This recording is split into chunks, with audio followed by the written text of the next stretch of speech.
into critical thinking. I'm Professor Borrowdale, and we've been talking about arguments by analogy, and we just got into talking about the ad hominem argument. So let's pick it up right there. Today's the last day to take the exam, so make sure you get in Center 311, take it. Hopefully there are no surprises on there. If you have any questions about any of the ones you missed, you can talk to me here during the break, or if you're an online student, or even if you're in the class here, you can talk to me during office hours, make an appointment. Hopefully, we get a chance to review your answers after the exam. You can see which ones you got wrong and maybe why, and you see the correct answer. You're like, oh, that was the one, and you get it. Now, if you read it and you're like, I don't know why that's the right answer. Why is my answer wrong?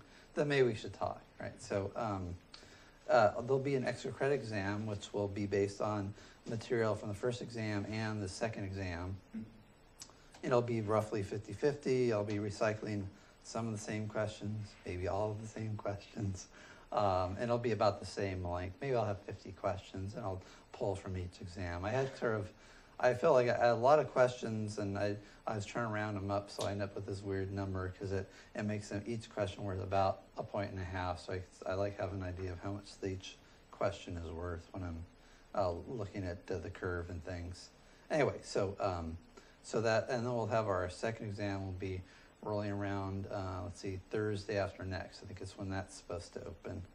And be based on these informal fallacies we're talking about now.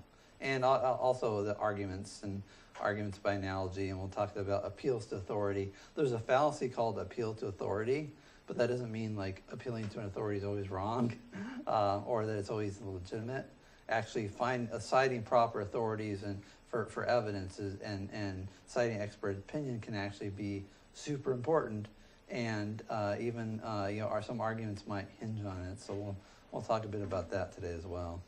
So the argument by analogy. Let's see.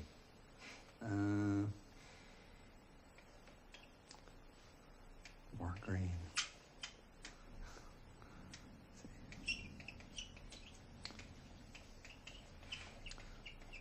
So one thing to think about, like why, what is the argument analogy? What's it based on? And as you think about it, it's really an argument from consistency. And what you're doing. Okay, so why is somebody tell me why is it important for your beliefs to be consistent? Because we don't contradict each other. Yeah, and why is it bad to have contradictory beliefs? Because if you have one, that means that some of your other beliefs might be false as well. Yeah, or it means they all can't be true, right? Yeah. You can't. So if you have two contradictory beliefs, one of them has to go. Yeah. And typically, if you have two beliefs you're holding in your mind that are contrary to one another, you have there's this psychological term, cognitive dissonance. You ever hear this? Sounds familiar. Dissonance. I think that's how you spell it. Cognitive dissonance. And cognitive dissonance is when it's this kind of uneasy feeling where you have these two things that you both believe, and you're not sure which one to pick, and you see that there's this contradiction between these two things that you both want to hold on to, and you're like, I don't know what to believe. And the idea is that you got to pick one and try to figure out which one has the most going for it. You can't hold two contrary opinions at the same time. Now, sometimes cognitive dissonance doesn't come up because the beliefs are so deeply embedded, you've never seen the connection. So sometimes you don't see the connection between two beliefs and how they're actually contradictory, because the contradictory is so deeply embedded in other things. Like, for example, I remember my ex-wife, who was half Mexican, half Puerto Rican, and spoke some Spanish. And I remember one day she said, Los Angeles. Oh, that means the angels in Spanish. and even though she spoke Spanish, I know what Los Angeles, means in Spanish, she never made the connection between Los Angeles and she said, that's why they call it the City of Angels. And so, but sometimes beliefs are like that, right? So she had a belief, she knew what Los Angeles meant in Spanish. She knew there was a city called Los Angeles. She knew that Los Angeles was called the City of Angels, but she never connected all those beliefs that the reason they called it the City of Angels is called Los Angeles. So beliefs are like that sometimes too. I would say and sometimes people have a paradigm shift when they have beliefs. And I'm picking on Lars Larson the other day about his idea that the nanny state is bad, you should have limited government, but the government should ticket you or throw you in jail if you're smoking a joint, right? Those are two inconsistent beliefs. And drinking Pendleton whiskey and going to Cigars with Lars events is great, but you can't smoke weed. And those are inconsistent beliefs. So there's a case where one of those things, I would say one of those things have to go, and I'd say, Lars, you need to be a little more libertarian about this and realize that your views on the wars of drugs are inconsistent with your limited government, anti-nanny state, individualist view, and you got a conflict there in your belief system. You called him? I sent him an email. I should have called him. I tried to call, but I couldn't get through. It's impossible. I should just call and harass him sometime. Do it. He actually came to LCC here one time. It was great. He debated some guy from MPI who had some book about white supremacists menacing, people of color in the rural Oregon or something like that. Typical NPR type book. And what was his name? Alan Cyprian, I think. And it was kind of a slaughter. It was kind of sad, actually. Because, Lars is very direct. He's a good debater. And he's just, very blunt. And this other guy was kind of like the typical, NPR guy. Kind of quiet and, reserved and waited for his turn to speak and spoke in kind of, flowery, sophisticated terms. And Lars was just hammering him with things one after the other. I didn't think he wasn't sure how to respond because he's used to kind of like the all things considered type, the dialogue and discourse instead of rough and tumble debate. Anyway, but so you want to avoid inconsistency. So argument by analogy hinges on that. And so what do you start out with? You start out with a belief that the person accepts. So the idea of argument analogy, you start out, it wants you to accept one belief on the basis of some other belief you already accept. So it's like trying to find a contradiction by getting an understanding of what they do believe in. Yeah, so accept this new belief based on one of your others, right? Yeah. Okay, so the question is, which one of your beliefs do you want to pick to try to win them over to your side? You got to think pretty quick. You don't. So do you have to ask them a bunch of questions to try? I mean, sometimes it can be useful as a sort of a tactic, if you like, to find out what another person believes. But typically, if you're talking to a wide audience, or you're not just one-on-one, but maybe you're publishing something, or you put something on the internet, right? You're not talking to individuals, you're talking to everybody. So the idea is you want to find something that is as widespread as possible. So you want, start out with a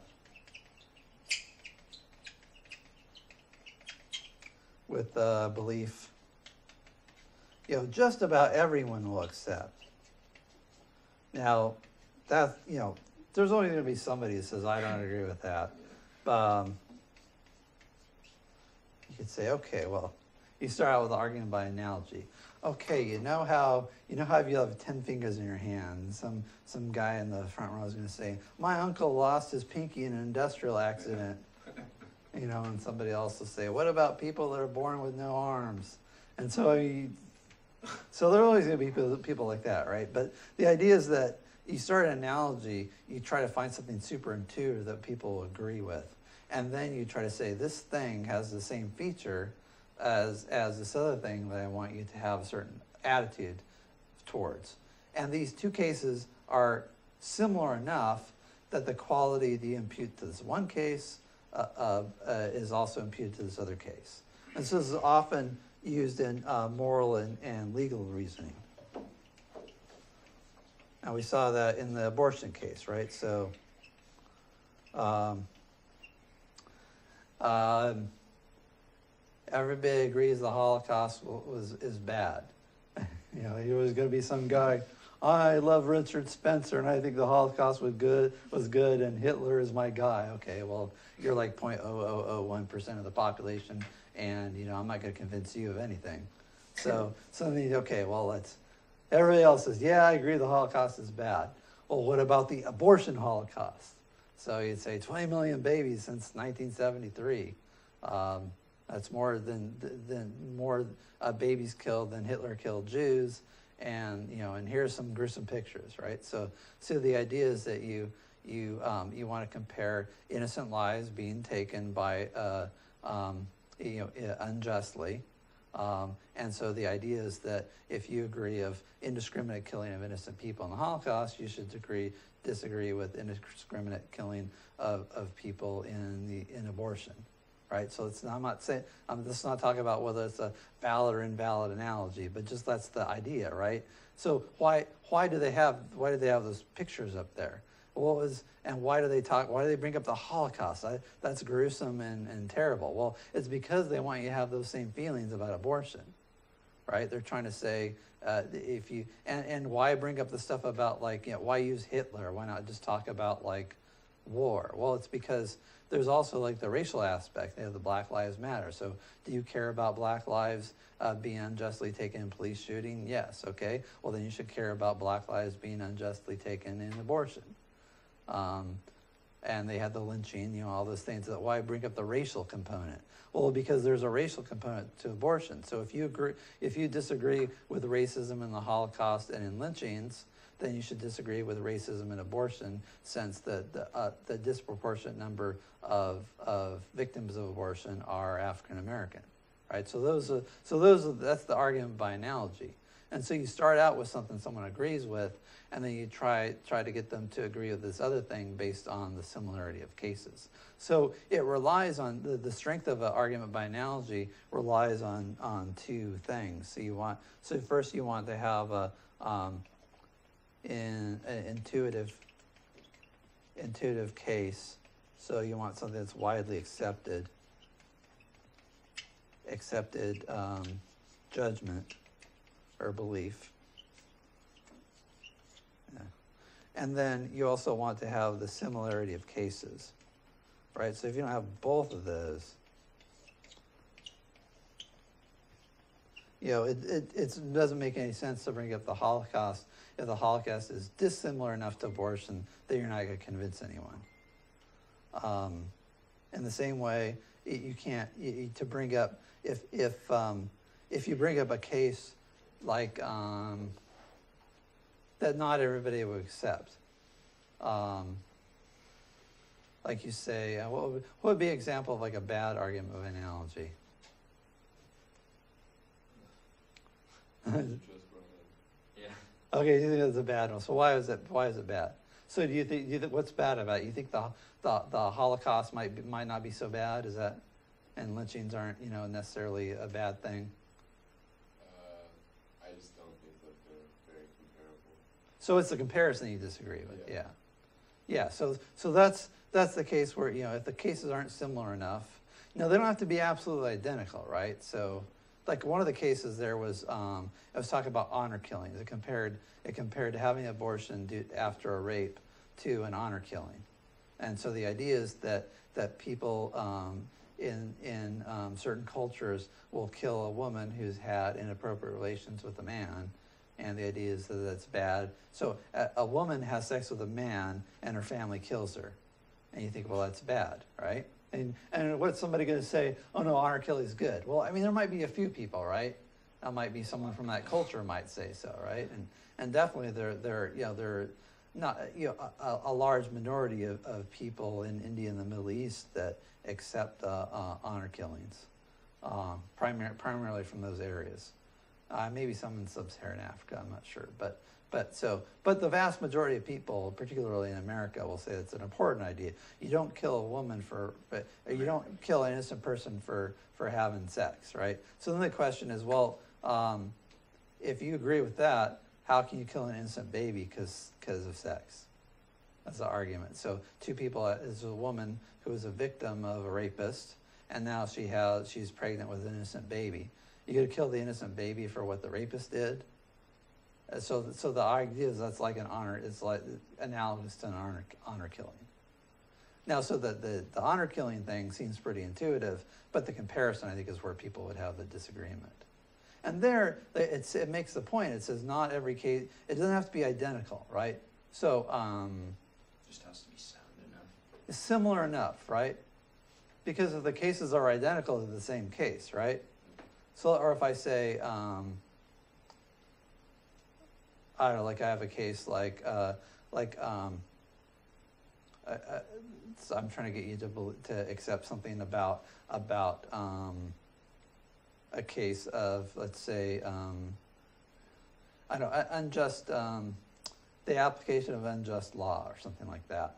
And I say, well, here's a case of a guy who took a picture of himself on a nuclear submarine and, spent a year in Leavenworth because it's considered to be, protected nuclear secrets, right? He didn't spread it around and post the internet, just kept it as a keepsake and showed some family members, right?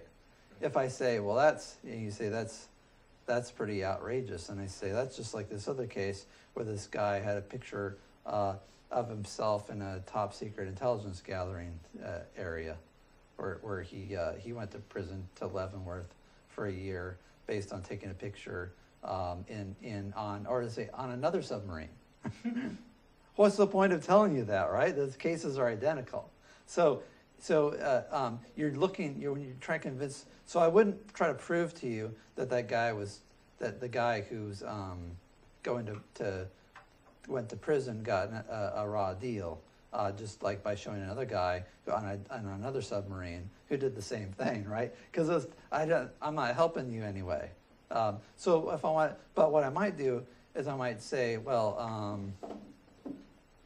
Or you could use that to justify why the other person should go to jail. Yeah, so I might say like Hillary Clinton violated numerous federal laws regarding the handling of classified information, and she got a pass, whereas this poor guy that took a picture on the submarine went to prison for essentially the same thing. So the idea is that if you think this guy should have been punished for taking pictures on board a nuclear submarine, which is like classified information, right? How a nuclear submarine operates. He's in the engine room, so this is where. So this is like, the Chi-Coms or the North Koreans. I mean, they have nuclear submarines too. They like to know how ours work. So that's like important military secrets. You don't mess around with that stuff, right?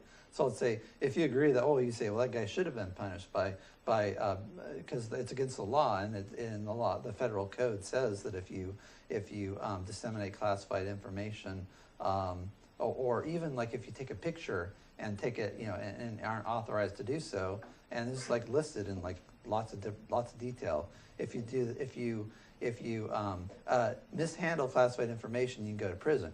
But here's Hillary Clinton that mishandled classified information, didn't go to prison, so you should think, therefore, that she should, right? That was actually an argument that's been made in the media, although not in court. But that's one of the arguments that people have made against Hillary Clinton based on some of these cases of people that went up for, got prison time for doing what she did.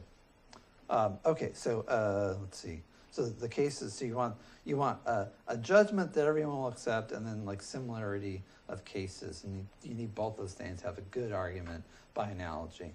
And so when we talked about the violinist, the famous violinist analogy, that's a thing where you think it's the case when you tell like a story, a fictitious story, you're really going for like somebody's moral intuitions.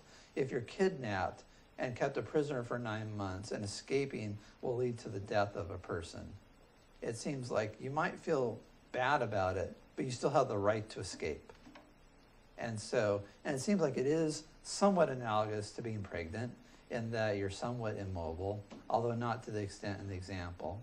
And being pregnant can disrupt your life, it can disrupt your education, it can disrupt your economic life, it can disrupt your social life, it can cause frictions with relationship with your significant other, who might be the father, with your parents. So there's lots of complicated things that happen, right? So it's it creates a lot of problems for you. But the idea is that if you find yourself in the situation, you might regret the fact that that you have to take an innocent life, but it would be your right to do so. The problem with the abortion, or with the violence analogy, is what we talked about this last time. Being kidnapped versus being there consensually. Yeah. So it's if more you, of a rape analogy. yeah, it's like you're just walking down the street and all of a sudden, oh, I got pregnant, right? So it seems like it's analogous to cases of rape, but not analogous, or maybe perhaps contraceptive failure, but not analogous to other cases where people know or should known that having unprotected sex would result in a pregnancy. You might even argue with depends on what your chances of contraceptive failure are, whether it's, you could say I took a very small risk or something like that. And there's actually been some follow-up papers that try to come up with different analogies, which will be more analogous to unwanted pregnancies in most cases. So anyway, that's the argument for analogy, argument by analogy. You see this used in legal cases where you talk about if there's a ruling, that you take a general principle and you have this thing called case law. So you have let's mention this case law, where you have cases where the law has been applied, and then you try to analogize them to other cases and say, okay, well, the law meant this in this case, so what is it going to mean in this other case? And even in like, for example, if you think about, okay, I harp on this abortion display, but it's good fodder. So people agree with the gruesome images, right? So, yeah. The abortion display was wrong. Let's say inappropriate. Just avoid inappropriate because of gruesome images. They had the same thing over at U of O as well. Yeah, they're up there. Were you over there? Yeah. Was it pandemonium? Huh? Was there like a huge counter protest? Yeah, it's kind of the same thing, just as here, except with a little bit more people. Seems like it would be a lot bigger. Like UO Yeah. students are a lot more. There was more, but I mean, I don't know. It didn't seem like anybody cared. People just think, I gotta go to class. Yeah, I don't want to deal with it. Yeah, that's interesting. But yeah, again, banner, right in front of all of it. Oh, trying to block it up. Yeah. Did they have like bigger banners? Did they have something on the banners? Surprisingly, no, they were not. They were not as sophisticated as they were here. They had big banners here, but they were just like waving little tarps in front of it. Did they have anything on the banners? Yeah, it was. And then Guess you instead of blocking, you should like put your own message on there. Yeah, they were blocking, and then some people were just holding like specific signs on like, oh, I think it should be okay, or like, well, I don't agree with them. It's like. Was there a guy? But did they have a dancing jaw harp guy? Because we had that at our protest. I don't know. I thought it's an interesting feature of our protest. I haven't seen a jaw harp for a while. Okay, so anyway, so if you say, what what might you say about the gruesome images though? Like if you're sort of argue against that. I'm confused. Say that again, sorry.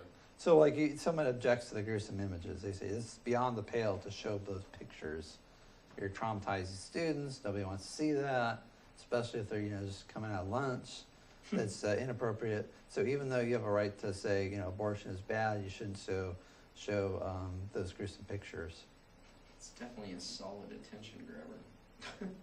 Yeah. It seems like if you compared that to any other situation that like super restricts their right to express themselves and our right to public information, it's not like they're not showing reality. And if we applied that to any other situation, like say crimes of war. Yeah. So Yeah. So it's again a good argument by analogy. What if it was an anti-war display? Yeah, would that justify it? And most people think you show that the carnage of war. You show people war is right. What do you think war looks like? You think, it's like cartoon violence and just somebody gets hit by a bullet and they go, and they fall over. No, people's arms and legs get blown off. They lose their eyes. They're covered in blood. I mean, that's the reality of war. And you might say the same thing about abortion. What do you think an abortion looks like? And so most people, I would think that a lot of people there, at least, maybe I would say a majority would say, if you're doing an anti-war protest, you got to show people, the horrors of war. But this is inconsistency again. So you'd say, okay, well, that was an anti-war display. You'd say people would have the right to show people the reality of the war. Well, why can't they have the right to show the reality of abortion? Or what if how animal rights? Those are pretty gruesome. Have you seen those? Like the lab experiments of the monkey with all the wires and stuff coming out of his head, and animals in slaughterhouses being abused. You go see some of those videos in the internet. It's pretty gruesome. What if it was an animal rights protest and they go, I care about animals, I'm a PETA member. Well, why is it okay for you but not for them? So that's try to play on the person's consistency and think of, well, what if it was a group that I agree with and a cause that I support? Would I have the same reaction? So that's a good use of argument by analogy. Is there a way to come up with analogies more efficiently? If you could I don't know, compared to abortion, you could be okay, well, how can abortion compare to other analogies? You could say, well, it's gruesome, and so then you could just kind of tail off and think of other gruesome things that they might disagree with. Yeah. And so, I mean, is there a strategy that you could use to pick out important details like that? Yeah, so I guess you ask yourself what. So if someone makes an assertion, think about and they say X. If someone says I disagree with X, you think what cases are there like X? Where they would agree with X, right? Think about the capital punishment case, maybe. I'm trying to think of some of these sort of thorny political issues. Statues. Statues. I don't even know. No, this is a good example. So, so you get okay. So the statue of Robert E. Lee has to go. Well, what's next? You take down the statues of Andrew Jackson, Woodrow Wilson. Now, Woodrow Wilson was a racist. They're both Democrats. I feel like they're all racist at some point.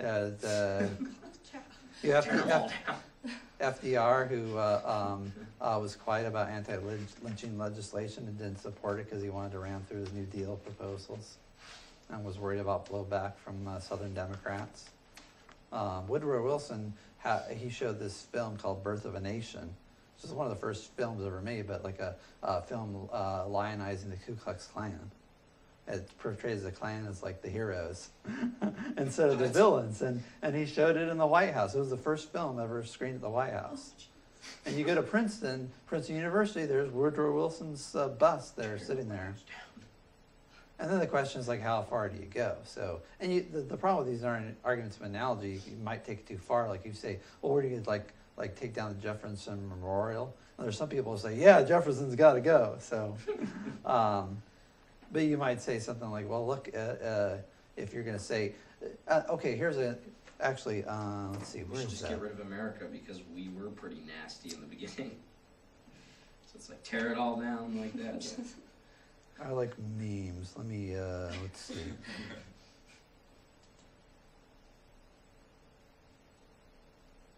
Give me a second here. I mean, do you get rid of history though? Yeah, it's again, where does it stop?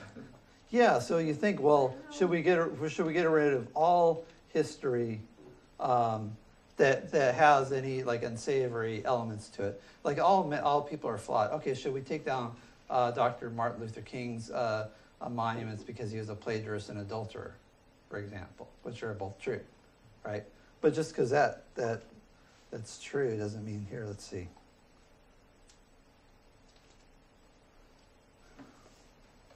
When will we take down these monuments to slavery? Yeah. Right, as Robert E. Lee was the whole thing. He was like a general for the Confederacy that stood for slavery. You don't see the Egyptians tearing down the pyramids. Now, it turns out the pyramids weren't all built by slave labor, but they did use slaves.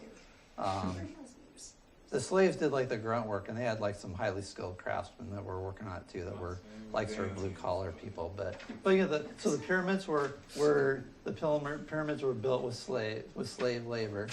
You know, it's like iconic, right, of the use of slaves.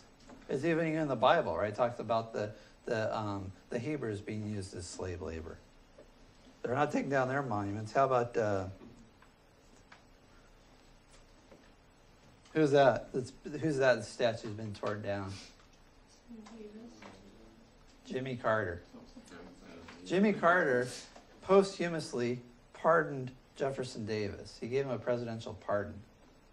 With the idea that you know, Davis actually wasn't like a big pro-slavery guy, but he was the major. He was the head of the Confederacy. Sorry, I didn't take that the wrong way. I'm thinking of Robert E. Lee.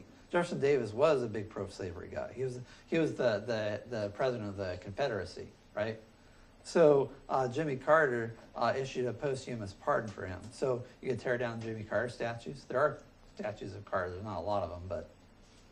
This is from The Simpsons, in case you didn't notice.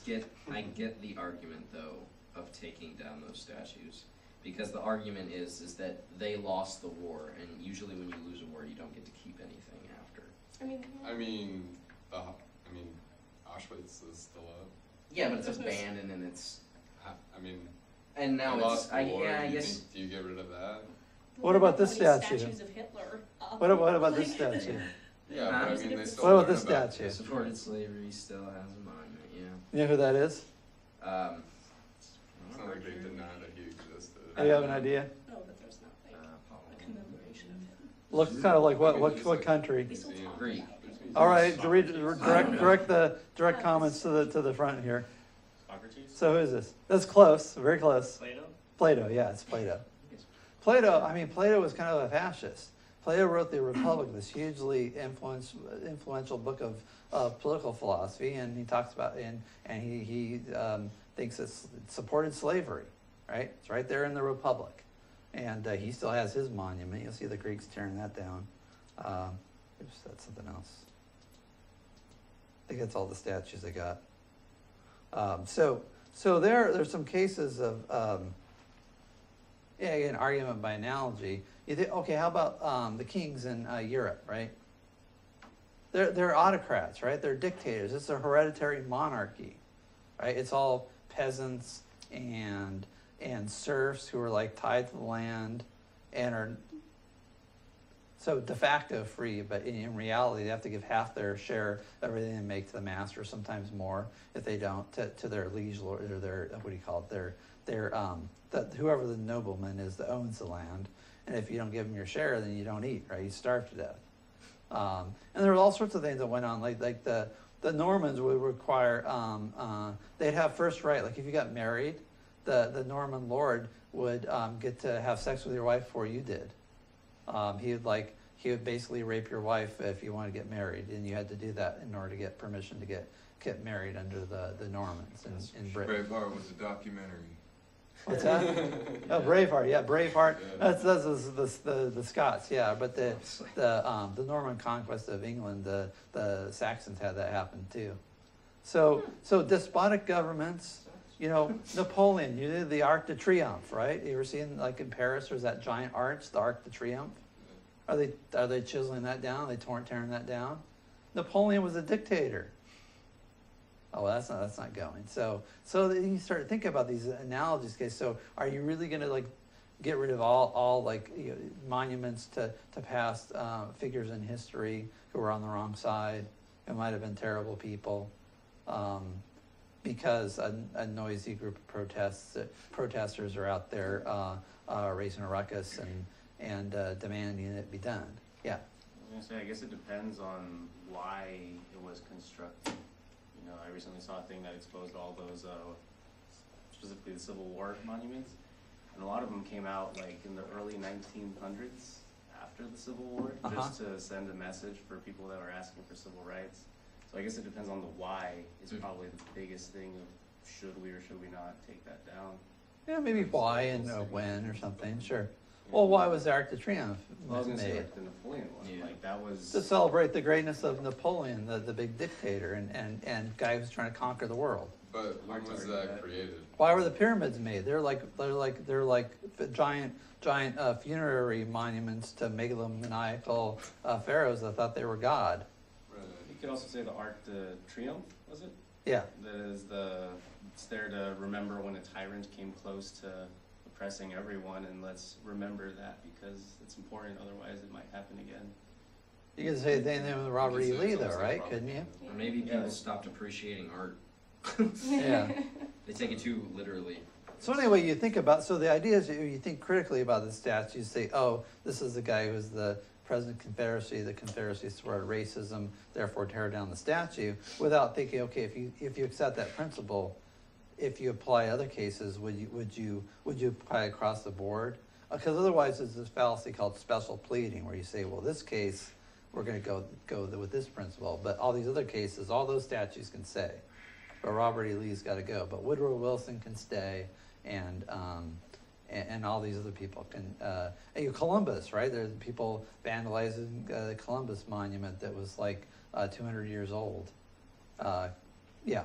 Isn't the reaction right now kind of over all of those statues, though? It's not just Robert E. Lee at all. I feel like multiple sites have been protested in the West. Well, the protest is growing. So you're gonna. So here's a question, like argument by analogy. So, you say like, what's next? You're gonna chisel off the faces on Mount Rushmore?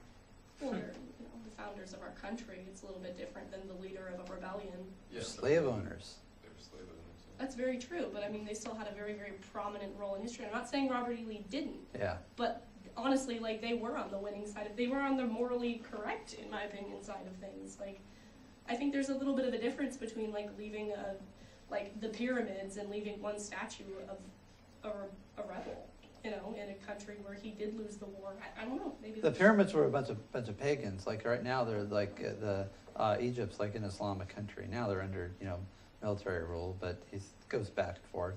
But like most people think that the Egyptians were a bunch of pagans, and this is what like the Taliban comes in. They like blow up statues of like temples, and there was this giant statue of the Buddha that was like. It was from like 600 BC, and it was hundreds of feet tall, cut in the side of a mountainside. Like, oh, it's a pagan idol, blow it up, right? They're on the wrong side of history. We're in charge now, we're the Taliban. Islam is our religion. Islam says you can't worship idols. There's a giant idol, let's go blow it up. To hell with history, to hell with the people that put it there, to hell with like remembering the past.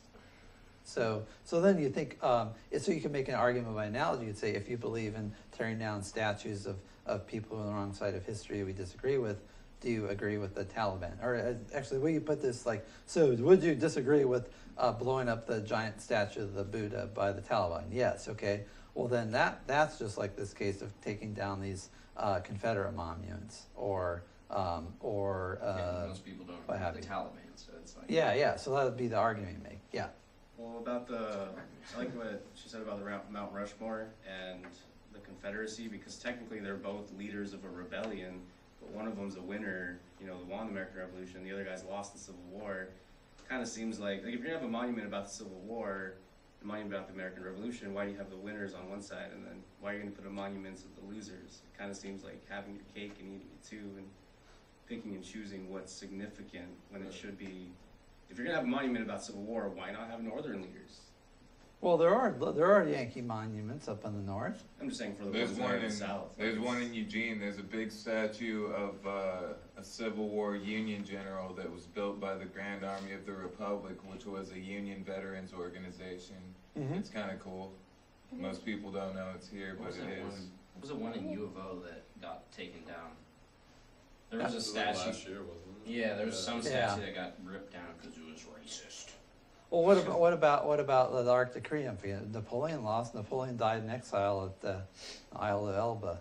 He might have been poisoned. I think there's evidence that he actually was given arsenic or something. Really. So he died. So he died in exile, and he lost against the British, right? So, and you know, and after the revolution, people like, or after they lost, everybody thought, well, Napoleon, you know, maybe not so great. I mean, today, I don't know, but people have mixed views about him. But the idea is he was a military conqueror. Why keep his monument? Yeah. Well, I think there's also, in that way, like using this analogy, like I feel like there's a difference between leaving the Arc de Triomphe, and I would compare that to like leaving Auschwitz alive. Like it's kind of in commemoration, or not alive, that's not the right word, but leaving it untouched as a site that people can visit to commemorate the deaths of everyone who has been there. That's different to me than, say, putting up a statue of Napoleon versus like a statue of Hitler. There's lots of statues of Napoleon over in France too. I'm not saying that there aren't, I'm just saying that I think it's different, like having something that's, like he said, maybe a symbol of like when this country was under tyranny and was almost taken over by this. But it's the Arc de Triomphe, though. It's about like French imperialism. It's about the oppression. I mean, the French empires like spanned North Africa, Southeast Asia. This is the reason why people in Cameroon speak French. It's because they're an imperialist power that oppressed indigenous peoples all over the world and made war against the rest of Europe. Napoleon was a bad guy. So why you have the Arc de Triomphe? It's not like the you know, to rename it to the like diversity arc or something. Indigenous Peoples Arc. How about that? I honestly like don't even know what landmark we're talking about. Oh, it's this giant. I'm really sorry. Yeah. Like maybe I No, shouldn't sorry. have Let tried me. to speak on that There's a thing. giant. It's like right in Paris. There's a Okay. giant. It's a giant like traffic circle around it. So why can't through time the meanings of those objects change? Like who says, oh, that thing? Yeah, this is Yeah, that huge. thing's badass. Huge mine. It's awesome. Can't tear that down. Look at. I mean, this is great. This is great Could architecture. you argue It's- that it could be based off of like the historical significance, almost like for like archaeologists or I don't know, other studies? Well, the same thing about like the you know the you know, Civil War monuments. They're not as old. I mean, they're not quite as old, but it's only like 50 years, right? Maybe 50 or Right. now some of the stuff was put up in the 19th century, but it's still 100 years old. So why don't we like look? This is a big blank space. We could like carve a picture of like indigenous peoples from Southeast Asia and other places, and put like, you know, monument to indigenous peoples. Just like, you know, give it an update. What do you think? And call it the Arc of Indigenous Peoples. Sure, go. Yeah. That's an awesome idea, but I also He likes back to the Civil War ones. I feel like those wounds are still very fresh because a lot of that conflict is still very much alive, and then It is? that's No, racism nobody alive and, now has been under slavery. you know, No one is anger owned a towards- slave. not necessarily Not slavery, America. but like some people, they're from families of slaves and they're still very poor because they've never gotten that opportunity. That, like, a lot of that consequence is still alive today. Over and 100 that years? Consequence of that is it's been so much longer that, like you said, they speak French now, and I don't know. I guess not enough time has passed for those, and then this How much maybe time it's is like you needed? said, special circumstance because a lot of time has passed. So you're saying that people's feelings and beliefs are getting in the way of people understanding? Well, feelings and belief change all the time. Back then, they didn't consider, oh, this makes me think of tyranny, tear it down. But now, with the newer stuff, I mean, now that we're changing. So now we look at this, newer statues, and we're like, oh, this reminds me of tyranny. Let's tear it down. I mean, is it that, or is it like some noisy people like basically looking for a way to push their political agenda, and they get together and like start a protest and get a lot of attention and try to get people to jump on their side? Because I mean, it used to be that the statues sat there for a long time. Nobody was protesting against it until recently. It's I talked to a guy who's in Charlottesville. He's like, I never paid attention. This is a statue. This is a person of color. He's like, I don't care about the damn statue. It's like not relevant to who I am. It's like a long time ago. It's history, and it's not relevant to my life. And he said you can talk about police shootings, you can talk about some of these other racial issues, but you go around wanting to tear down statues, it just seems stupid. Yeah, but like segregation's not that old. Like it's still fresh in a lot of people's memories. The differences and all the conflict that's brought up. So in some people, in old enough people, it stirs up some feelings. Maybe. Is that related? I mean, is that directly related to I mean, segregation and slavery are like different? They're different things. I suppose slavery has to do with racism, but They're connected. You know, like certain laws are passed immediately after slavery is ended. It's just a different kind of slavery, really. why don't they? So that's kind of an analogy. It's more maybe a metaphor. I'm not sure it's legitimate to talk about segregation. It's a form of discrimination, and slavery is a form of discrimination, but it's not. But segregation is not a form of slavery. No, Okay. I just meant like, you know, people are finally freed, and then they go through more and more decades of turmoil, things like segregation. So the hardships in their lives, and the statues might just be a constant reminder, and for them it's glorifying something that's made their life difficult. Yeah. And I don't see that happening for Arc de Triomphe. Well, it's maybe because it's been 200 years, but the same thing about slavery. I mean, I'll say, like in France, you know, there's people from North Africa who are from former French colonies, from totally dysfunctional countries, and they'll blame the deprivation they face in their own country on France and Frenchmen, and have their own grievances about what's the word for it, the consequences of colonialism. In fact, I think almost 1 in 5 French people is immigrants from those countries. Yeah. Or descended from them. I mean, there's people. Then the question is like, how much, you know, the noisy minority, how much do you worry about their feelings compared to like history and what the majority want, I suppose, too. Or how much time is about. needed for that pain to disappear? Yeah, because like, would you just get rid of all the statues, or do you just And would that be enough? Do you just wait a certain amount of time until it's okay? Again, I think it's the why. Why was the statue brought up? Right. Yeah, so anyways, it's a thorny issue, and it's something that's been talked about a lot. But I just say, it's a really good example of argument by analogy. You can say, okay, you want to tear down that statue, so what other statues are you going to tear down? And if you can make an argument, you can say, well, okay, this statue was put up in the 60s by a bunch of racists to create a chilling effect, whereas this thing is like part of history, and this guy's not so bad. I mean, you might make a discrimination and show how the cases aren't analogous and why this statue can stay and other statues should go. So I mean, you can do this with these analogies, and it all comes out in the details of what's most similar to what, and sometimes it comes down to like the historical facts of the case, I suppose. Okay, let's take our break. Actually, uncharacteristically, a couple of minutes early. So anyway, that last question. Oh. I'll look. I think. I just want one point.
In any sort of Hispanic. Lots of great discussion during the break here.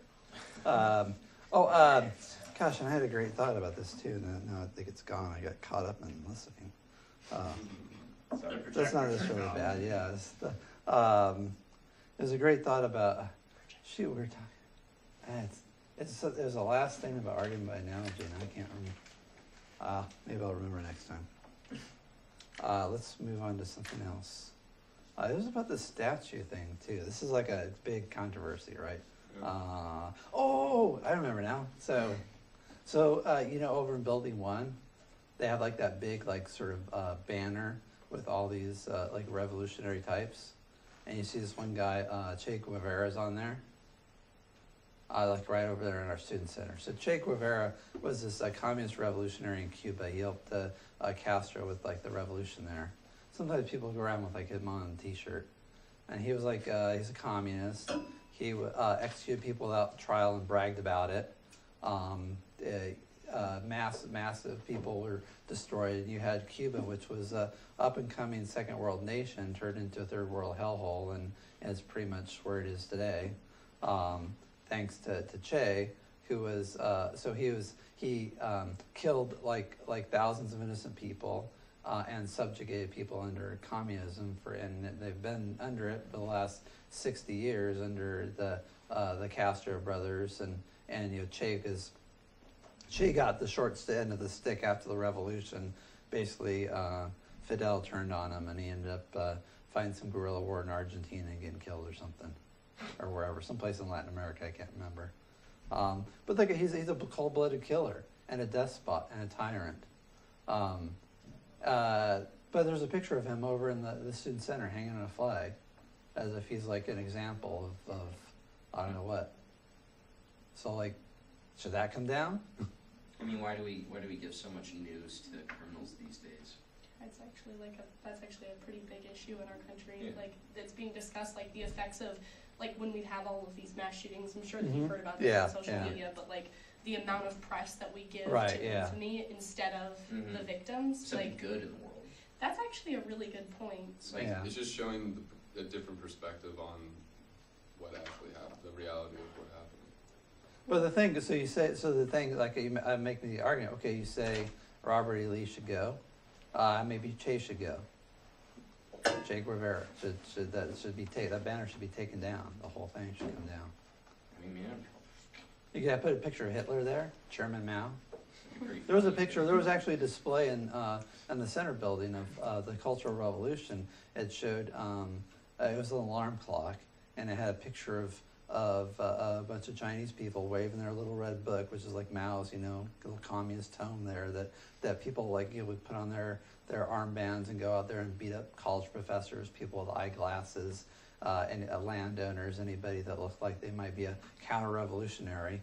And it's the same guy that starved millions of people to death through him. For him, it was incompetent. Stalin did it on purpose as a political tool, but Mao was just a utopian idealist that didn't know anything about running an economy, and he has a huge population, and millions and millions of people starved to death. under his autocratic rule. He also, speaking of statues, destroyed priceless artifacts and cultural treasures of China, because they had to do with the indigenous traditions and religious traditions, spiritual traditions of China, and put people under, under oppression that they still face today. But yeah, there's this little picture of him, with the, it's historical, right? But it's this picture of him sat in the center building for years, as he goes, oh, this is part of the culture of China. Well, no, this is like a communist dictator. So the thing is, you might think, thinking through, again, these analogies. So if you're going to get rid of Robert E. Lee, should we get rid of the Chairman Mao and Che Guevara too? There's a statue of Lenin in Seattle. Oh yeah, I heard about that, right? It's still there. And what's the reason for it? What's the, what the deal is on it? How to get there? Pretty much there was a bunch of communists who lived up there in the 20s, and when the New Deal was going on, there was a lot more sympathy to those ideas in America because it was before everything got out about Stalin. And Yeah. Yes, you make the argument that should go too. Or you could say, look, this is a part of history. This is important to understand it. And it doesn't mean you're necessarily supporting it and it raises discussion, and maybe the proper response is education, not like tearing stuff down and trying to whitewash history. Yeah. So why don't we put them in museums and teach about them in classrooms? You could do that. I suppose you might do that. If you want to learn about history, But and you want to see the other side. Isn't that giving one side of the argument of what actually happened? What do you mean? Well, I mean, for instance, Columbus, I learned that, Columbus was, a good dude, and, obviously that's not what happened, right? So, yes, it would be good to teach that in classrooms, but, again, do we really dictate, it talks about, the winning side. Do we really get to dictate what we truly learn in the classroom? What side of the argument? Well, in this case, they would teach about, the winning side, because that's kind of the morals that our country adopted. But how are we ignoring the other side of the issue? When we put it in an educational setting, we put it in the places where people go to learn. This statue doesn't have a huge plaque on it. Right. It says Robert E. Lee. So when you... But then, if it's not there... educational setting, but maybe, But if you hide away in a museum, aren't you sort of doing the same thing? How many people are going to go to the museum? Well, does it matter? You might as well melt it down then. Well, no. That's how you're trying to hide it from public view. The issues that we have, the arguments that we have talked about are A, why would you want to destroy history? You're not. You're preserving history. It's just not in the public eye where it can be open to, why even cause that drama? Would you dismantle the pyramids, though? I wouldn't dismantle, no. But I also think that's a completely different situation. It'd be hard to put in a museum. You could put a wall around the pyramids, or a big banner, the people that want to cover up the abortion display. You could put a giant wall around the pyramids so that nobody could see them, and then have an entrance for people to Do the go on. pyramids represent social injustice to anyone nowadays? Are people rallying around the pyramids and protesting? Well, the statues didn't seem to cause any protests. But now they are. Well, there was orchestrated protest. It's not a spontaneous uprising. And now it's moved into a movement that a lot of people seem to agree with. So then the question is just because it wasn't something for a long time doesn't mean it never can have any other turmoil against it. I suppose the question then is, if there's a big popular movement that's started maybe by a group of activists and it catches fire, should you automatically go along with what the agitators say, or you'd say, no, this is a part of history, it should stay? Well, it depends on the points of the agitators. I'm not just going to ignore all of their points because they're agitators. Even if that's their purpose, they still make a valid point, I might agree, yeah. But the issue isn't, I haven't stated anything about the public protesting it. I'm saying that the issues that we're discussing right now against moving them could easily be circumvented. It seems like there's a difference. If you have a park that's been called Robert E. Lee Park for a long time, it's had the statue there, and you're going to change the name to, what are they going to change it to? Freedom Park or Diversity Park or something like that, and you're going to tear down the statue and maybe put another statue up there. You're changing things, and the question is that appropriate, or should you just leave things the way they are? And has that ever been something that we've done throughout history? Just leave it the way it is because that's how it's always been? That's not a very That's the way they do it in Europe. And also express and teach people that that's a part of history and that's not okay. I mean, Seems like it's a better educational tool if it's out in public as opposed Because to then set each away in person some can- museum that only little kids go to. Everyone can form their own opinion in the public. yeah, but you're not like, if I go into a park that's called Robert E. Lee Park, and I Right. see a massive statue of Robert E. Lee, Right. there's no big bulletin boards that talk about how awful he is. There's just a big statue of this man named Robert E. Lee. And all I know about him is that he was a racist general. Like, and honestly, I really don't know much more about him than that. Like, it's not really my, Yeah, no, You know, but it just nobody else does either. Yeah. I know, but it just doesn't seem like that's where you would go to learn about it either. Like, I don't really see how that's like informing the public. It's just, you're just looking at the statue of Robert E. Lee. You're But I not mean, learning is- anything is about it. that enough? Knowing just those two things, what you just said, is that enough to take down a statue? Well, of course, there's more to the story than what I know. Right. I mean, and there's a lot more to it, I'm sure, for people who were on the other side of this issue. If that's all people Just know so about the him, is he majority really of that people only know intimidating? that. Sorry, go ahead, you had your hand up for a That while. was probably just too. Last comment on this and we'll move I on. was gonna say, I think it's a gross comparison, the pyramids and the Civil War statues. I mean, a statue of Robert E. Lee probably doesn't even look good, that just says Robert E. Lee.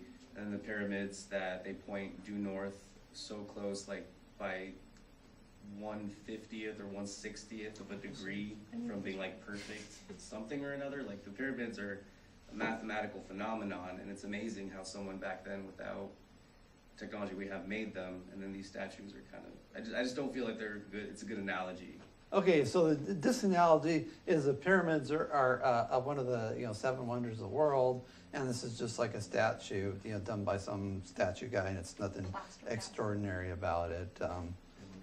So the question is that difference an important difference? So you say like the statue is less valuable, so keep the pyramids because they're a wonder of modern architecture.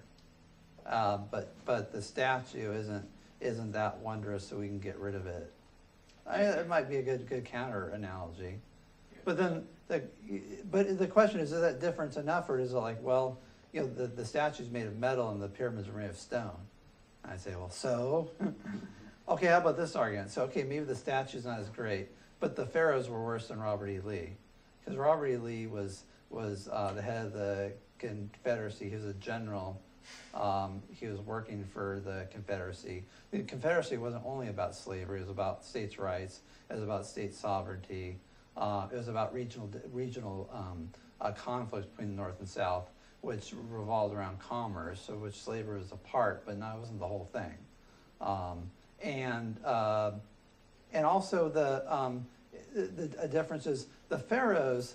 I mean, the pharaohs went around. The South wasn't like an imperial power.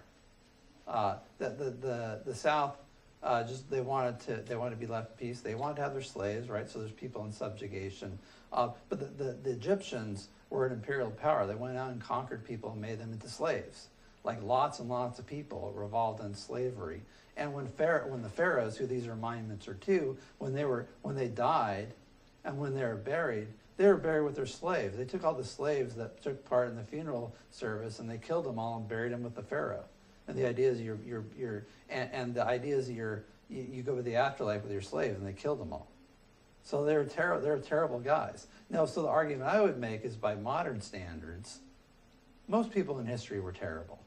But like by our standards today, pick any person that lived over 100 years old, you're going to find backwards attitudes about gender equality, about race, about human rights, about all kinds of, about tolerance, about freedom of religion.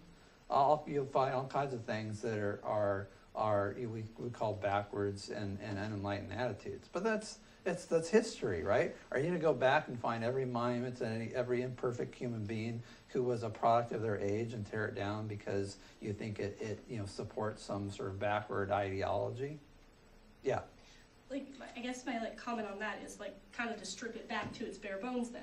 What if we remove all historical value from these two monuments? Is there any reason that we should leave just a statue of a man in a park, it's not even that aesthetically pleasing, as opposed to a mathematical, mystical anomaly that we cannot explain, that exists for absolutely no logical reason? No, I mean, if we remove the That's history it. behind it, there is absolutely a reason that we should keep the pyramids versus a statue in a park. They will. Well, I they're mean, both, there's they're both value a part of outside of history. it. I mean, but I'm saying if we remove the historical value, if we say, Yeah. regardless of who built them, of what they represent, take away all symbolic meaning, what are they?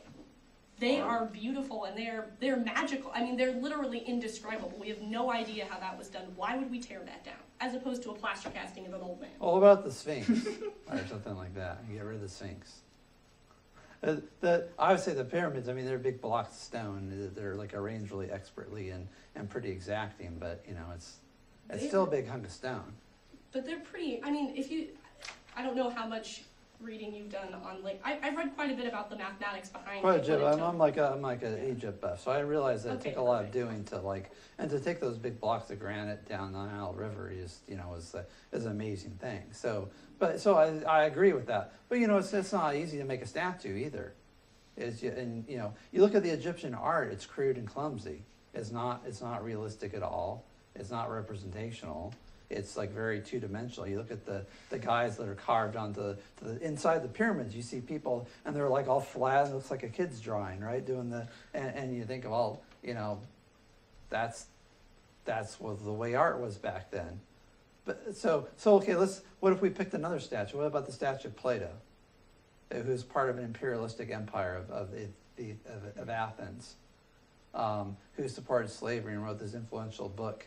It was the Mein Kampf of ancient Greece, right? The Republic, where he supports slavery and imperialism. Because he benefited philosophy as well. Sure, he might have benefited other bad things, but I mean, but you could say that about Robert E. Lee. Maybe he did benefit some other good causes, but also supported bad causes, just like all of us do. You don't have to destroy the statues, put it in a museum someplace out of I public kind of view. agree with that, to be honest. I do kind of, I agree with that. I feel like I would. Why create a rallying point? Well, Would you the take thing all the is, like, statues and you put take them in down a the museum? statue. There's going to be something next. Just It's going lock to be them away. it's going to be a Mount I would say Rushmore. lock it away. I mean, I could even Okay. say as a. All right, form one of at a time. gratitude. Let's get somebody who's next. Go ahead. About the pyramid thing and the statue comparison, I would say that it's very hard to dictate what people think is considered more appealing with art. I think everyone has their own judgment on what that is. So I think that doesn't really work. But with the museum thing is that most things that end up at museums end up just in the back. And that's like one of the biggest issues with museums is if we go and take all these statues and just put it there, they're just gonna be locked away. We're not gonna learn about them. They're just gonna be there. But I think we're also working under the assumption that there's only one statue of Robert E. Lee. No, Like- not at all. I said statues. I mean, like, no, but I mean, like, yeah, we might take this one statue and put it in the back, but there's going to be access to images. There's going to be access to millions of that is such But a yeah, gross but you're question. dictating what the public gets to interpret. No, you're not. You're putting it in a museum for them to go and search out. I mean, if I wanted to, I don't think that's they should, unreasonable. like museums where they actually like try and teach people about what the Civil War was about, Yeah, like an actual place dedicated to just teaching people about that type. You just open up a new museum just for, or like We a new have section. Yeah, I mean, just you for could, We that. you have could even those. add that as like a new form of. Is there going to be a field trip to Confederate Yeah, Museum? like, I mean, I can see that going over like a lead the balloon difference with is that the. you're putting it in it is a form of business, a museum, right? And the difference is that in the public, it's free. Everyone's able to go see that. Yeah, actually, I Right? guess you're right. So by putting it, you're still like making it. It's like a poll tax. Right, exactly. Wait, what's the poll You're tax? Do paying you for have to your show up? education on what this is. No, the poll tax in museums aren't free. Not all of them. You need There are those. plenty of free access public museums. But it would be very hard to go see very those few. specific Taxpayers have to statues pay for at that. a free museum. Would you agree? There's no way What's that? taxpayers. It would be very hard to go see Robert Lee, like whatever. You have to go out of your way. It would be very hard to go see these statues at a free museum. At opposed, but we're also You would put it talking at, like, a about a national statue that's in archive. a I know, I meadow know what that's you're only, saying. Yeah. what, seen by one town. Like, it's not like people are going out of their way to visit this Well, then statue. maybe, How hard is maybe it it's to not go a big on the deal. internet Just and leave it look it up, alone. Okay, we should move on. But then I Let's guess move it's into, a virtual ad reality, hominem. Then that argument comes into play. I don't know. I see what you're saying though about the whole. Well, how about one last point on this? The Young Turks, right? Everybody here see the Young Turks podcast? Yeah, You know where the phrase "the Young Turks" comes from? It's like a political party in Turkey in the around the World War I era, early 19th century. So they perpetrated the Armenian genocide, where they killed like 1 million Armenians out of ethnic hatred. And so you have these guys who are young and Turkish, and they say, we're going to call our podcast "The Young Turks," right? So the question is, suppose I'm a person of Armenian heritage, which I am, and I'm offended by that. Should they have to change the name of their podcast because I'm offended? What if I get together, I get like Kim Kardashian? Because, anybody whose name ends in IAN, the chances are they're one of my people, right? So I get Kim Kardashian and some other like Armenian movers and shakers in society, and I get them to start like a big protest movement, down with the Young Turks, stop defending the Armenian genocide, and there's like public pressure. Like if you're like I don't know, FCC commissioner should just say, oh, they got to change their name because a bunch of Armenian people are offended. Yeah. I'd say that's kind of different. They're sending out a signal as a broadcast, and you can tune in and out of that signal if you want. The statue's kind of just there. They're like all over the media. They pop up on the talking head shows, show up on the internet, a little banner ad or something. Kind of related note. People talk about them.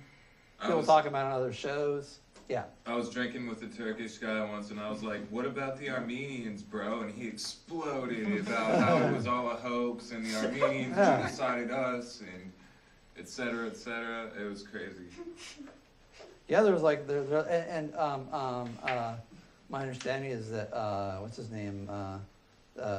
Jake Uger is like an Armenian Holocaust denier, right? So then the thing is, the question is, the larger issues, you talk about argument by analogy, is to what extent should there be government concessions or to popular grievance from self-identified victim groups? That's like the larger issue. And so as you're thinking about consistent policy about how you would judge these different things about statues or sports teams' names or Columbus Day or, all down the line and every monument in history, you think about, well, what would a consistent view look like? And you could, on any individual issue, you can make an argument by analogy and say, well, look, if you have this judgment in this area, you should make this other judgment in this area. Yeah. Wouldn't there be a difference between a podcast where it's basically freedom of speech, they're broadcasting it to whoever they have the right to say and name themselves really whatever they want, versus federally funded statues? It's art. Well, they're not all federal. The statues aren't all federally funded. Some are federal monuments, some are state monuments. It's still taxpayer money. Probably an analogous. So there's still one area of analogy is that it's something that's in public that is offending people, and the question is whether the government should coercively change it. The people pay for it, the people should decide. So that's what's analogous. What might be, so if you say that's disanalogous, maybe I'll go to sports teams and say, well, the Redskins or the Indians. So there's been court cases about whether they should enjoy a federal trademark or not. So the idea is that you can't, the government says basically you get the right to use this name, and if somebody else uses it and wants to make some knockoff jersey, you can say knock it off. Yeah. Well, one of the issues that I have with the discussing doing something simply based on public outcry. Mm-hmm. So this entire country is founded on civil disobedience. I mean, that's the reason we have the Second Amendment. Mm-hmm. That's basically that's how we were formed, was us all protesting against the way something was run, rebelling, coming to America, starting our country. The reason that we all have freedom of speech is so that we have the right to speak our opinion, to change things when we see they need to be changed. I mean, the reason that we have all of these laws is so people can do exactly what they're doing right now. So I don't really agree with the premise that we shouldn't consider something as valuable just because a lot of people are making a public outcry about it. I think if those people are saying something that's worth yelling about, then we should listen. And if it's not, then it's just yelling. That's fine. But civil disobedience is such a crucial part of how we've formed this country that I think it's a little bit silly to use that argument, that we shouldn't pay attention to it, or that the government shouldn't have to do anything just because people are talking about it. Well, I'm not saying that you shouldn't pay attention to it. I'm just saying you have the right to petition the government for a redress of grievances. It's like in the First Amendment. But it's also not the case that just because somebody is complaining about something or protesting something, you need to change it. Like there's people at Princeton that want the bust of Woodrow Wilson taken down, but the college administration said no. And college administrations say no all the time. Sometimes they give in, sometimes they don't. But I mean, the right to say we should remove this bust. Oh, and then to have I'm not questioning that. No, I mean, but then to have any amount of consideration put over it, I think is our right. Even if they do say no, the right to continue protesting it is also our right. I'm not questioning the right to protest or whether you should listen or not. I'm questioning about whether you should do whatever the protesters say as long as there's enough of them and they're noisy enough. Well, it depends on the validity of their arguments. Yeah, there you go. Let's move on to the ad hominem, right? So the thing about these protesters is they're all just a bunch of malcontents who hate America, so we should ignore them. So what kind of argument is that? Ad hominem. Ad hominem, right? So we talk about this means against the man or against the person. So you attack the person. So there's like the ad hominem abusive, which is just basically like name calling. And this is kind of a funny thing. Oh, thank you, sorry. I was trying not to violate numerous federal laws by showing everybody their neighbors' scores. As I was like, hit the wrong button, I'm like, oh, I shouldn't do that. Or the test answers, so I was looking over those. I think I might just go through on that last question, and for people that had trouble with the math, I'll just like take any answer for it. So, so I was like, I need some I want one more question because I want it to like come out as close as I can where each question's worth about 1.5 points. I did have the word about there, but this isn't a math class, so you might I know math is hard for some people, so and people might have thought it was a trick question or something. So I was just looking for something to put in there at the end for filler, so I had an even 67 questions. I'll probably go with 50 on this next one. Yeah. So did you say math has absolutely nothing to do with critical thinking? Because you're like components, numbers, units, objective, answers. But you could say critical used to truth. So I mean, is math true? It's like numbers are true. Yeah. So everything. So. But isn't certain measurements, interpretations, Yeah, observations? There's that, That's but true. I just mean in terms of like. They both extreme involve some mathematics. left-brain thinking, I suppose. So that's true. But the thing about critical thinking, it's also largely semantic. This is why I think like symbolic logic which is more like math, is useful, but only to a certain extent. And most reasoning we'll do is like what we were doing here about the statues, is having our discourse about like what case is analogous with what the relevant considerations are, how much does history matter, how much does like objective value matter, how much does like that you make people uncomfortable matter, what about like the effect on society, like all these different considerations. And that's more what you call like semantic thinking. It's not like symbolic thinking like P's and Q's and truth tables and Venn diagrams. So I think doing some math problems might require some kind of critical thinking, but most critical thinking is done more at the right brain semantic level. Okay, although there is some, it's one of those things where it's a little bit of both, but I'd say a lot of it is sort of based on language and analyzing propositions in linguistic form as opposed to like sort of manipulating symbols, which I think about as more of a left brain thing, which math is about. Okay, ad hominem abusive, that's just like, Rush Limbaugh is a big fat idiot, right? So suppose I say, I heard Rush Limbaugh, what was he talking about this morning? You're listening to Michael Savage. Red herring. We'll talk about that in a minute.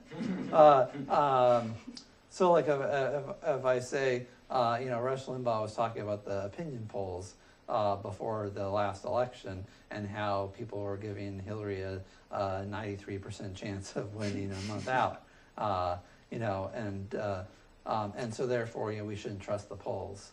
And suppose I like to pitch that to you, like you're showing me some opinion poll. I'm like, well, how much can you trust those polls? Because look at this last presidential election. And I tell you the story about listening to Rush Limbaugh talking about this polling information. And you were to say to me, Rush Limbaugh is a big fat idiot, right? So that's the ad hominem abusive, right? You're just, and you're not listening to what I have to say. You're not saying, and actually Rush Limbaugh is just like reporting on some other information that's out in the press there. He's not come up with this stuff himself. He's citing figures. So you're not asking me, well, which figures, what does this 93% figure come from? Who was it, right? It was like Nate Silver or something like that. I don't know why people still listen to Nate Silver anymore. He was just horribly wrong. But there's people who are still listening to him. But anyway, but if you were just to say, just insult, like, then why is that a fallacy, right? Go ahead. You're not able to take in information with that type of attitude at all. Yeah, it's a bad attitude, and you're just like, whether Rush Limbaugh is big, fat, or an idiot is irrelevant to whether or not he's made a good argument. Yeah. Sometimes a person who's otherwise makes really bad arguments occasionally makes good argument. And you always see those. Come up every once in a while, like, wow, and you're like pleasantly surprised that somebody that you disagree with and makes terrible arguments all the time comes up with a good one. Broken clocks. Yeah, broken clocks, squirrels with nuts, right? So that's the ad hominem abusive. Or you could Al Frank. I think so. There's Al Franken wrote this book. Rush Limbaugh is a big fat idiot, and then somebody else wrote a book. Al Franken is a bucktooth moron, right? So that's the ad hominem arguments. Now sometimes ad hominem can just be fun. There's a difference between like making an argument or just enjoying insulting people. So this is kind of a funny one. It's not like a formal fallacy. It's not, but the abusive. The idea is you're sidestepping the argument and hurling an insult instead of responding to it. Yeah. So if you were to say something like, this person said this, and you're like, well, their credibility is challengeable because this, and you gave actual reasons as to why their word is fallible, I guess. Is that considered ad hominem? So that's not ad hominem. So ad hominem means criticizing the person making the argument in a way that's irrelevant to the argument itself. Okay. So the key thing is it has to be irrelevant. So let's see.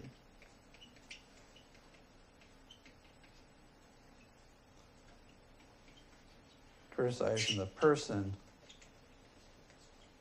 making the argument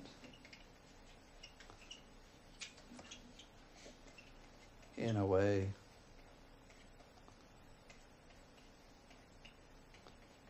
irrelevant. Irrelevant to it. So this is the fallacy of relevance. So another version of this you see is the ad hominem circumstantial.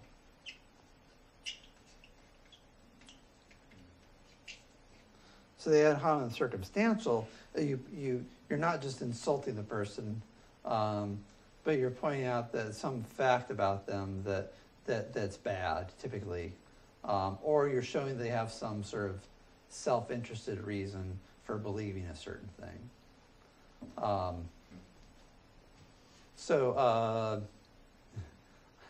I hesitate to go back to the abortion issue. I say, all the little babies have a right to life. And you say, what do you know about abortion? You're a man. You can't get pregnant. So that would be an example of ad hominem circumstantial, right? And this is take argument by analogy. Suppose you were to say that. You hear this a lot, right?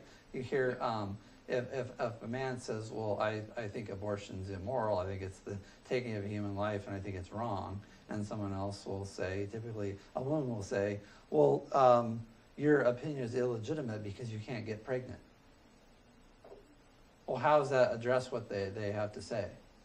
I mean, the person might make a sophisticated argument. They might say, life biology tells you life begins at conception. Therefore, a fetus is a human being. What's fetus mean? It's just an old Latin word that means baby.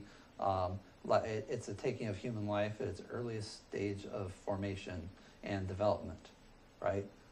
Taking of human life is wrong, therefore abortion is immoral. And you were to say, oh yeah, well you're a man, what do you know about it? That's not an argument. Okay, so he is a man. Does that mean like a man can a man not have an opinion about abortion? Why can't he? Suppose like I make that argument. I say okay, and I turn to a friend of mine and I say, Sally, would you just repeat what I just said? And then Sally says the exact same argument. Yeah. Does it make a difference who says it? Like the argument is either valid or invalid based on like the content, not based on whose mouth it's coming out of. And the argument is you're not able to experience my reality or a woman's reality because you're a man. Well, not this personal reality. So. Yeah, now I mean like You A woman's I don't have those that's experiences. basically what it is though. It's a Experience. woman thinking that well my reality must be different because I can experience things that they can't. Well, let's say her experience. I'll say about this my reality, your reality. But she has different experiences, right? I've never had Yeah. the experience of being pregnant. Yeah, but I mean, like, men can still have the idea, like, the reality of losing a child. Yeah. Mhm. Like, I think that's a stupid argument. Like, the father loses out as well. It's But I both the can't- child. but I can't be you like- don't have the same emotional response to the child. I can't be pregnant and knowing Because your like hormones I have do a change choice. biologically when Yeah. in pregnancy, Fair. right? That's very Where a true. man's does not. But- So I mean, you do get. Does that a make you s- incapable But of I don't thought? think that No, that's, I that's don't not think what I'm that's saying. true. But I'm saying that it makes the case not as comparable because the woman is going through a different experience than the man. But I mean, like, the idea that, like, men don't, like, their hormones don't change, I mean, like, I think that's Not significant as not as significant as like I'm for on females. a chemical level, ours change a little bit within the first couple weeks of pregnancy, but it's not like drastic. You're not like getting a flood of hormones dumped on you right away. It's a progress, and like honestly, like I it's think 9 that, months. no, absolutely. But I'm talking about like the general time, like when you would have like the ideal optimal Right. time that you would have an abortion, and like But I mean, I think that the men's- don't you think that having the experience of actually conceiving the baby itself is the experience that the person has Then why could that somebody makes the difference between a male and a woman? oh well, I mean of course Right? there's a The difference actual between like a conception of it. I'm just saying that argument, in my opinion, is bad. That like a man can't have a say because he can't get pregnant and therefore like can't experience. No, I agree. abortions. a woman that never had a child is still able to have Playing opinions? devil's advocate. Well, yeah, exactly. So I mean, there you go. I mean, like a And, woman like- that hasn't had a child is basically the same as a man. And I can like, without With it. having had an Yeah. abortion nor ever being pregnant, I can like I can empathize aggressively with a woman who probably has had a miscarriage. You know what I mean? Yeah. Like I can You never had a understand kid, that. you never experienced it, But but I you feel can like- understand it. It's the empathy that comes. Yeah, and I feel like Yeah, men can go do the ahead. same. I would say that it's, so I think the overall agreement is that men can have an opinion on abortion. So is it to say that, would anyone here say that it's a problem that when it comes to legislation on abortion, there's not a single woman senator or representative or legislation person in the room at all? It's just a group of men. So would you say that that's not a problem at all? No, that is a problem. Oh But yeah, why? actually that's a Because really difference If is- that's a really guys good can point, have an actually. opinion on it. Because wouldn't you agree that difference of opinion is better than having one single bias? I mean, You're assuming like women But I would mean, have they did different allow views on Yeah, abortion because than they men have a though. different experience, so they're obviously. Oh, gonna have one at a different time. biases. Here, go ahead. And, let me. Yeah, you go for it. So Yeah, exactly. So it seems like first of all, if you're talking about like Congress, there's women in Congress. There's Barely. women. What? Barely, like, I mean, yeah, the voting majority. So in terms of like what percent, yeah. So A, there's women in Congress. B, the electorate is made up of roughly half women and half men. So you have like the opportunity to vote for the candidate you want. So I mean those two things. The last candidate was a woman, and not enough people voted for her in the right places, and she lost. Right. So. So is it sexist because she? No, Yeah, that- so I'd say that Yeah, with yeah, the case of now the question on like the legality of abortion, let's just do argument by analogy again, right? So I'm talking with Sally. She's from a military family, and she says, I think even though we're not currently involved in any big wars, we need to be ready to mobilize, and just like we did in World War II, and that's why they have the draft. So I think we should keep selective service. And I say, well, what do you know about it? You can't be drafted. You're a woman. Would that be a legitimate argument? Oh, I don't know. Okay, what if the legislature was made up of a majority of women? Would their votes be illegitimate if I had a chance to elect a man or a woman, or elect people based on their stance on selective service? I think it's a real slippery slope when we start deciding who can and who can't vote on what. I mean, Oh yeah. Oh yeah. Right, but I'm just saying, like, what about like having an opinion about a legal issue, right? So you can't. So I'm saying, like, No, I think that it's just sexist. what do you know about the draft? You're a woman. I mean, it provides, I would say it's not an issue. Like I don't think it would be fair to say that women couldn't have a thought on it, because even though they're not being drafted, like a woman's opinion, like even in being the person who has to stay home and then pick up all the slack of the men who have been sent off to war, and like even just the perspective of having someone who's going to have to stay in the country, not let alone whether they're a woman or not, I think that's completely valid. Well, then the question is, can I have an effect? Can I have okay? So I have a view on the Armenian genocide, right? So I think the Armenian genocide is terrible, and I think that anyone who denies the Armenian genocide happened is just like a neo-Nazi that denies the Holocaust happens and is a terrible person.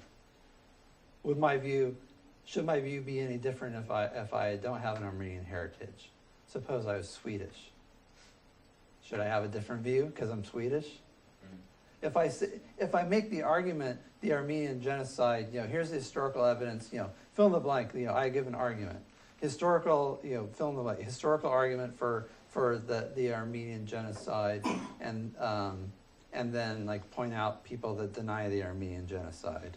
And then conclusion, people who deny the Armenian genocide are bad people and have prejudicial views against Armenians, right?